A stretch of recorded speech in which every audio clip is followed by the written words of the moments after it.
Goste você ou não, é impossível negar que Game of Thrones é um marco na história da televisão mundial. Seja pelas centenas de indicações e prêmios conquistados, seja pelo orçamento milionário que possibilitou uma mega produção cinematográfica nunca vista antes na TV, ou até mesmo pelos recordes de audiência e de pirataria, tanto nos Estados Unidos quanto pelo mundo afora. É uma série que literalmente mudou todos os parâmetros conhecidos de produção televisiva. E agora, House of the Dragon vem aí com a missão de substituir e até superar Game of Thrones. Porém, vai ter uma outra tarefa, que é bater de frente com outras produções bilionárias da Amazon, da Disney e até da Netflix. Será que no final das contas a história dos Targaryens vai dar conta de tudo isso? Bem, é disso que a gente vai falar aqui hoje no Voo do Dragão.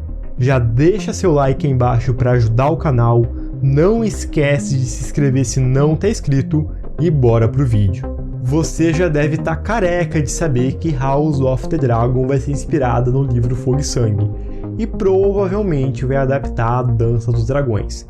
Porém, a HBO não escolheu essa história por acaso, muito pelo contrário. Em 2016, quando Game of Thrones ainda estava no ar, eles encomendaram nada menos do que 5 séries derivadas com diferentes histórias desse universo para substituir GOT. Foi quase como um reality das séries, onde House of the Dragon saiu vencedora. E a princípio a história da dança seria adaptada pelo Brian Cogman, que foi um dos roteiristas assistentes dos D&D lá em Game of Thrones. Porém, no final das contas, ele acabou desistindo da produção e indo trabalhar numa das séries que provavelmente vai ser a maior concorrente de House of the Dragon, a série do Senhor dos Anéis na Amazon Prime. E se você não sabe, essa série literalmente vai ter um orçamento bilionário, onde cada temporada vai custar até 150 milhões de dólares, mais que o dobro das 5 primeiras temporadas de Game of Thrones e até 3 vezes mais que a 7ª temporada da série.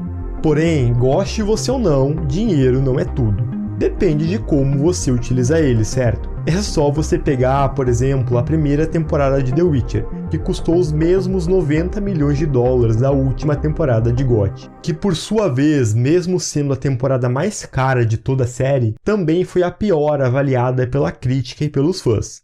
Isso porque às vezes a gente esquece do maior segredo do sucesso por trás de Game of Thrones: a história. Antes de uma série inovadora, nós tivemos uma saga de livros que, mesmo sem estar pronta, já havia surpreendido e chocado muitos fãs ao longo do mundo. Não apenas pelas suas mortes impactantes e pelos seus plot twists, mas pela maneira inovadora de contar histórias, utilizando do mundo medieval e da fantasia como um plano de fundo para falar de uma coisa que é bem simples: a natureza humana. O quanto somos influenciados pelos nossos descendentes, pela nossa família, pela religião e pelos valores que cercam a gente. E é por isso que Game of Thrones ganhou tantos fãs, porque mesmo se tratando de uma fantasia com dragões e bruxas, é uma história sobre humanos. Logo, no final das contas, não importa quantos castelos, reinos, personagens, criaturas mágicas um universo tem. Todo o potencial de conquistar o público está na essência e na complexidade dos personagens. Não importa se é uma história de fantasia medieval ou um apocalipse zumbi. Você pode sim ter preferência de gêneros, porém qualquer universo, seja fantástico ou realista, é insignificante se seus personagens são vazios. E eu acho que a história dos Targaryens em Fogo e Sangue, se tratando de uma história do mesmo universo da saga original, que é escrita pelo mesmo autor, carrega sim todas essas características marcantes, principalmente na Dança dos Dragões, que é a maior parte desse livro.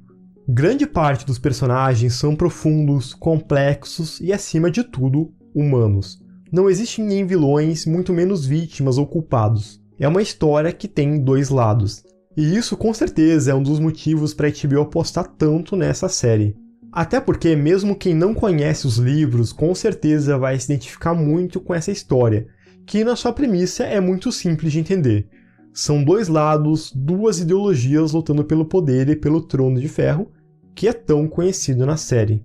Nós veremos também os Starks, os Lancers, os Tyrell e muitas outras casas que são amadas e odiadas pelo público. Porém, isso não quer dizer que vai ser fácil para House of the Dragon superar Game of Thrones. Afinal, GOT foi inspirado numa saga de longos livros com dezenas de personagens com pontos de vista e centenas de diálogos complexos e bem desenvolvidos. Enquanto House of the Dragon vai ter que adaptar uma história de 200 e poucas páginas, com no máximo falas de 2 ou 3 linhas. E sim, diferente de Game of Thrones, onde a história principal não estava finalizada, a Dança dos Dragões tem começo e fim. Porém, querendo ou não, os meios estão cheios de buracos. Para dar um exemplo para vocês, o Craven Stark, um dos personagens mais importantes no final da história, aparece brevemente no começo e fica a guerra inteira sumido. Em um livro com poucas páginas, não existe problema nisso. Porém, numa série de televisão que provavelmente vai ter muitas temporadas, isso é sim um grande problema. É como se o Tyrion aparecesse na primeira temporada de GOT e sumisse só para aparecer na 8ª. Então, sem sombra de dúvidas, o Ryan Condal, que é o roteirista de House of the Dragon, tem um grande desafio nas mãos, que é preencher essas lacunas para criar uma história ao nível de Game of Thrones. E uma das coisas que me deixa bem tranquilo é o fato de uma das principais assistentes do Martin, a Tim Mickle, estar envolvida na produção da série. O Martin já falou lá no seu blog que ele não vai escrever nada para House até lançar seu livro The Winds of Winter. Porém, ele deixou essa assistente do lado do Ryan para ajudar ele a escrever a série. Agora, se House of the Dragon vai superar Game of Thrones, já é outra história. Sem sombra de dúvida, nas premiações House of the Dragon vai bombar, até porque a HBO é uma máquina de conquistar prêmios. Na última semana mesmo aconteceu o Emmy 2020 e a HBO liderou a premiação, sendo a emissora mais premiada da noite.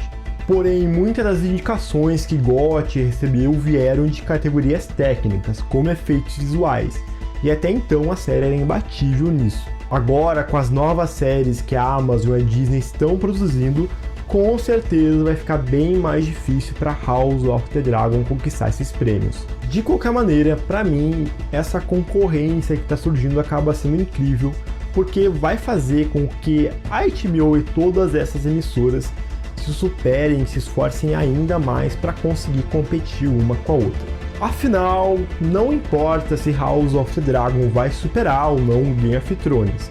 O que importa mesmo é a gente ter uma série de qualidade do começo ao fim. Bem pessoal, por hoje era isso. Não esquece de deixar seu like aí embaixo no vídeo para ajudar o canal, de mandar esse vídeo também para aquele seu amigo que gosta desse conteúdo. Valeu, até a próxima e fui!